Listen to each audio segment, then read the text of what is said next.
The CALLIE MAE Knit Cowl with Crochet Flower Pattern. This is a super simple combination pattern of a knit cowl with a crochet flower embellishment.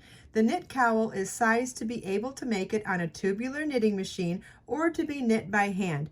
Either way, you're going to need only one ball of Be So Vivid yarn, which is my number 4 worsted weight self-striping yarn, and you'll also need a size K 10.5 or 6.5 millimeter crochet hook to make the flower, and you'll either need the same size set of knitting needles for making the scarf, or you'll need the Oddie Turbo knitting machine. In video part 1, I'm going to show you how to make the flower, and then in part 2, I'll show you how to whip up this super quick knit cowl on the knitting machine. If you download the pattern, you will get information on how to manually knit this if you don't want to use the machine. You want to start with the flower so that after you've used as much yarn as needed for the flower, the entire rest of the ball can be used for the cowl. I have a sample of all 15 colors of Be So Vivid yarn on the CALLIE MAE pattern page, and we will be using colorway Gilded Rainbow here for the tutorial. You can pull from the center pull of the ball because this is a cake, or you can pull from the outside of the ball. Either way, it does not matter. And we're going to start by taking a look at the chart before we use our yarn. Okay, here's the chart for the crochet flower, and I'm going to read as it will be stated in the written instructions as I point out what you're doing in the chart. I feel like doing this in combination with actually showing you the stitches with the yarn is a great supplemental way to learn so much more about reading patterns and charts. We start with a chain 5 and slip stitch to the 5th chain from your hook to form a ring. Round 1 begins with a chain 5 that counts as a double crochet chain 2. Then you want to work double crochet chain 2, 2, 3, 4, 5, 6, 7 times in the ring. Then slip stitch to the 3rd chain of the chain 5 at the beginning of the round to join. At the end of round 1, you should have 8 chain 2 spaces. Okay, so now we're going to tie our yarn to our crochet hook. You can use a square knot, slip knot, whichever method works best for you is fine. No wrong way to do it. And we're going to start with a chain 5. Slip stitch to the 5th chain from your hook to form a ring. And round 1 begins with a chain 5, which counts as a double crochet chain 2. Then we're going to work a double crochet in the ring. Yarn over your hook, insert your hook in the ring, yarn over, pull up a loop, yarn over, pull through 2 loops on your hook, yarn over, pull through 2 loops on your hook, chain 2, and double crochet in the ring. And you want to repeat this until you have a total of 8 chain 2 spaces and 8 double crochets.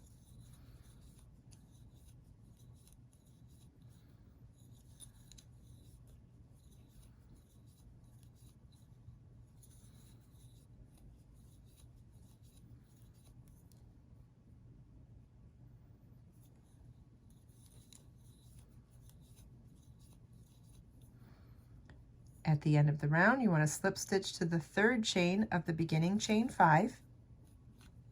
And this is what your work should look like at the end of round 1. Round 2 begins with a chain 3, which counts as a double crochet, then 3 double crochets in the chain 2 space. Our repeat for this round is double crochet in the next double crochet and 3 double crochets in the next chain 2 space, and you want to repeat that all the way around. Slip stitch to the top of the chain 3 at the beginning of the round to join. Round 2 begins with a chain 3, which counts as a double crochet, and 3 double crochets in the chain 2 space.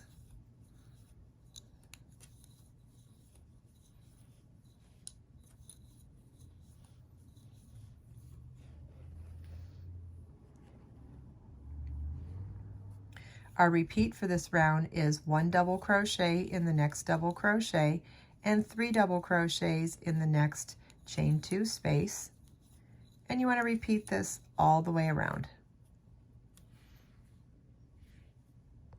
At the end of the last repeat, you want to slip stitch to the top of the chain 3 at the beginning of the round to join, And this is what your work should look like at the end of round 2. Round 3 begins with a chain 1 and single crochet in the first stitch. Our repeat for round 3 is chain 5, skip 3 double crochets, and single crochet in the next double crochet. You want to repeat that all the way around. Chain 5 and slip stitch to the first single crochet at the beginning of the round to join. Round 3 begins with a chain 1 and single crochet in the same stitch, chain 5, skip the next 3 double crochets and single crochet in the next double crochet, chain 5,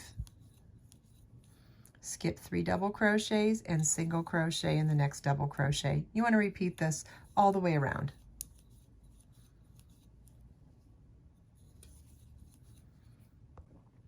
On the last repeat, you want to replace the last single crochet with slip stitch to the first single crochet at the beginning of the round to join. And this is what your work should look like at the end of round 3.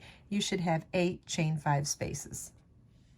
Round 4 begins with a chain 1 and single crochet in the same single crochet, chain 1, this is the beginning of our repeat, chain 1, half double crochet, chain 1, double crochet, chain 1, double crochet, chain 1, double crochet, chain 1, half double crochet, chain 1, all in the same chain 5 space, then single crochet in the next single crochet. You want to repeat this all the way around, except on the last repeat, we'll replace the last single crochet with slip stitch to the first single crochet at the beginning of the round to join. Round 4 begins with chain 1 and single crochet in the first single crochet, chain 1, half double crochet in the next chain 5 space, yarn over your hook, insert your hook, yarn over, pull up a loop, yarn over, pull through all 3 loops on your hook. That's half double crochet, chain 1, double crochet. We're going to do chain 1, double crochet 3 times in the same chain 5 space. Then chain 1 and half double crochet again in the same space, then chain 1 and single crochet in the next single crochet. So let me say what we did again. For the repeat, it's chain 1, half double crochet, chain 1 double, chain 1 double, chain 1 double, chain 1 half double, chain 1, all in the chain 5 space, then single crochet in the next single crochet. And you want to repeat this all the way around. At the end of the last repeat, you want to replace the last single crochet with slip stitch to the first single crochet at the beginning of the round to join. And this is what your work should look like at the end of round 4. Round 5 begins with a chain 1 and single crochet in the first single crochet. Our repeat is chain 1, skip the first chain 1 space, double crochet in the next chain 1 space, chain 1, double crochet in the next chain 1 space, chain 1, then in the next double crochet work 2 double crochets, chain 3 picot, 1 double crochet. The chain 3 picot is a chain 3 and single crochet in the 3rd chain from your hook. So after that, then it's chain 1, double crochet in the next chain 1 space, chain 1, double crochet in the next chain 1 space, chain 1, and single crochet in the next single crochet. You want to repeat this all the way around. On the last repeat, you want to replace the last single crochet with slip stitch to the first single crochet at the beginning of the round to join. Round 5 begins with a chain 1 and single crochet in the same single crochet. Chain 1, skip the first chain 1 space, double crochet in the next chain 1 space, chain 1, double crochet in the next chain 1 space, chain 1, and then all in the next double crochet we're going to work 2 double crochets,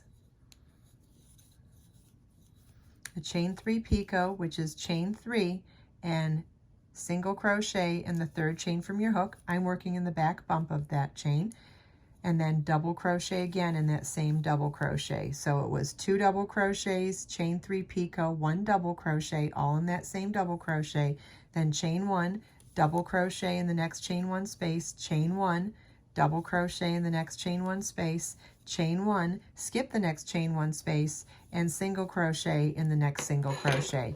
And you want to repeat this all the way around. At the end of the last repeat, you want to replace the last single crochet with slip stitch to the first single crochet at the beginning of the round to join.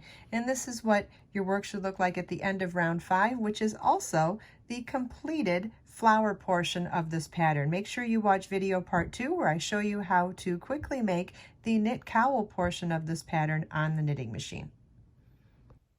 I hope you enjoyed this video. If you have any questions at all, please leave them for me in the comments. Everything we talked about today you can find as links in the video description below. Let us make time to create, share, and inspire today and every day. I'll see you in the next video.